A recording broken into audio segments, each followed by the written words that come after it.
ఓం నమ శివాయ. రచనారావు ఛానల్కి స్వాగతం. ధనుర్మాసం యొక్క విశిష్టతను ఈ వీడియోలో తెలుసుకుందాం. కార్తీక మాసం, మాఘమాసం, శ్రావణ మాసం ఇలా ఈ నెలలకు మాత్రమే ఎక్కువ ప్రాధాన్యత ఉందని చాలా మంది భావిస్తారు. కానీ ధనుర్మాసం కూడా చాలా ఆధ్యాత్మిక ప్రయోజనాలు కలిగిన నెల. ఈ నెలకు కూడా చాలా ప్రత్యేకత ఉంది. ధనుర్మాసం అంతా ఉదయం సాయంత్రం ఇల్లు శుభ్రం చేసి దీపారాధన చేయడం వల్ల మహాలక్ష్మి కరుణా కటాక్షాలు సిద్ధిస్తాయి. ధనుర్మాసం విష్ణువుకి చాలా ప్రత్యేకమైనది. తిరుమలలో ధనుర్మాసం నెల రోజులు కూడా సుప్రభాతం బదులు తిరుప్పావై గానం చేస్తారు. విష్ణు ఆలయాల్లో ఉదయం అర్చన చేసి నివేదన చేసిన తరువాత ఆ ప్రసాదాలను పిల్లలకు పంచుతారు. ఇలా చేయడాన్ని బాలభోగం అంటారు. అలాగే ధనుర్మాసం దేవతలకి బ్రహ్మీ ముహూర్తం లాంటిది. ఈ మకర కర్కాటక సంక్రాంతులలో స్నాన దాన హోమ వ్రత పూజలు చేయటం చాలా మంచిది. ధనుర్మాసానికి అసలు ఎందుకంత విశిష్టతో ఇప్పుడు తెలుసుకుందాం. ధనుర్మాసం వచ్చిందంటే ఆలయాల్లో పండుగ వాతావరణం నెలకొంటుంది. విష్ణుమూర్తికి ప్రీతికరమైన మాసం కావడం వల్ల వైష్ణవులు ధనుర్మాస వ్రతం ఆచరిస్తారు. గోదాదేవి ధనుర్మాసమంతా విష్ణువ్రతం చేపట్టి స్వామిని కీర్తించింది. అలాగే ఈ మాసంలో సూర్యాలయాలు, వైష్ణవాలయాలు దర్శించడం చాలా మంచిది. ధనుర్మాసం అంటే దివ్య ప్రార్థనలకు అనువైన మాసమని అర్థం. దేవాలయాల్లో ఆండాళ్ళమ్మ పూజ, తిరుప్పావై పఠనం, గోదా కళ్యాణం మొదలైనవి ధనుర్మాసంలో నిర్వహిస్తారు. తిరుమలలో ధనుర్మాసం నెల రోజులు కూడా సుప్రభాతం బదులు తిరుప్పావై గానం చేస్తారు. సహస్రార్చనలో తులసీ దళాలకు బదులు బిల్వ పత్రాలను ఉపయోగిస్తారు. ధనుర్మాసంలో విష్ణుమూర్తిని ఆరాధించడం వల్ల దరిద్రం దూరమవుతుంది.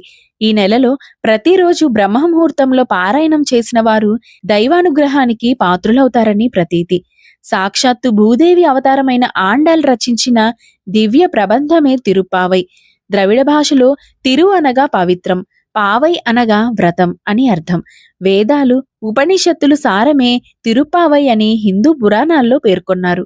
ధనుర్మాసంలో విష్ణువును మధుసూదనుడు అనే పేరుతో పూజించి మొదటి 15 రోజులు చక్కెర పొంగలి లేదా పులగం స్వామికి నైవేద్యంగా సమర్పించాలి. తరువాత వచ్చే 15 రోజులు దధ్యోజనం అర్పించాలి. పెళ్లికాని అమ్మాయిలు ఇంటి ముందు ముగ్గులు, గొబ్బిమ్మలతో పూజలు చేయటం వల్ల తాము కోరిన వరుడు లభిస్తాడని అంటారు. ఇంటి ముందు ముగ్గులు వేసి గొబ్బెమ్మలు పెట్టిన వాటిని బియ్యపిండి, పసుపు, కుంకుమ, పూలతో అలంకరించి పూజిస్తారు. లక్ష్మీ రూపంలో ఉన్న గొబ్బెమ్మలను పూజించడం వల్ల అంతా మంచి జరుగుతుంది. నిత్యం ముగ్గులు వేయడం వల్ల స్త్రీలకు వ్యాయామం కూడా ఉంటుంది. గోదాదేవి మార్గలి వ్రతం పేరుతో విష్ణువును ధనుర్మాసం అంతా పూజించింది. ఈ ధనుర్మాసంలో శ్రీకృష్ణుడికి నెల రోజులు తులసీమాలలు సమర్పించే యువతలకు నచ్చిన వారితో వివాహం జరుగుతుందని అంటారు. ధనుర్మాస వ్రతం గురించి మొదట బ్రహ్మదేవుడు నారద మహర్షికి వివరించినట్లు పురాణ కథనం.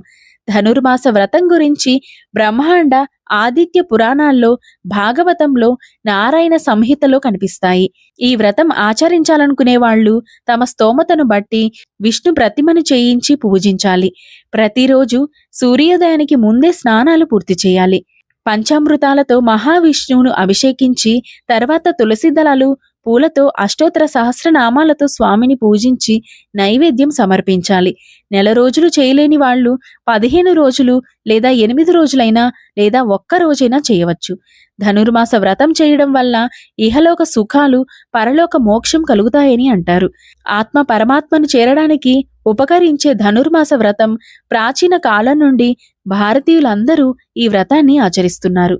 అలాగే అతి ముఖ్యమైన ఘట్టం ఏంటంటే గోదాదేవి కళ్యాణం.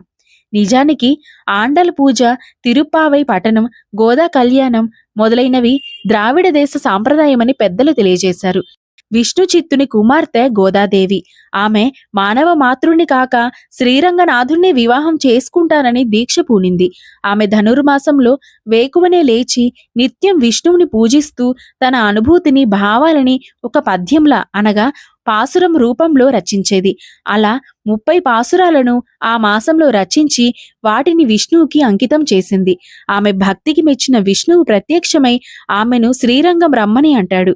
ఆమె ఈ విషయాన్ని తన తండ్రికి చెప్పడంతో ఆయన గోదాదేవిని తీసుకుని శ్రీరంగం చేరుకుంటాడు. రంగనాథ స్వామితో వివాహం జరిగినంతనే గోదాదేవి ఆయన పాదాల చెంత మోకరిల్లి స్వామిలో అంతర్లీనమైపోయింది. ధనుర్మాసంలో వివాహాలు జరిపించరు. ఎందుకంటే రవి ధనస్సు రాశిలోకి ప్రవేశించి మకరంలోకి వెళ్లే సమయమే ధనుర్మాసం. ధనస్సు మీనంలో రవి ఉన్నప్పుడు, సూర్యుని రాశి అయిన బృహస్పతిలో ఉన్నప్పుడు ఏ శుభకార్యాన్ని నిర్వహించకూడదు. కేవలం పండుగ వాతావరణంతో అంతా సంతోషంగా ప్రశాంతంగా ఉండగలుగుతారు.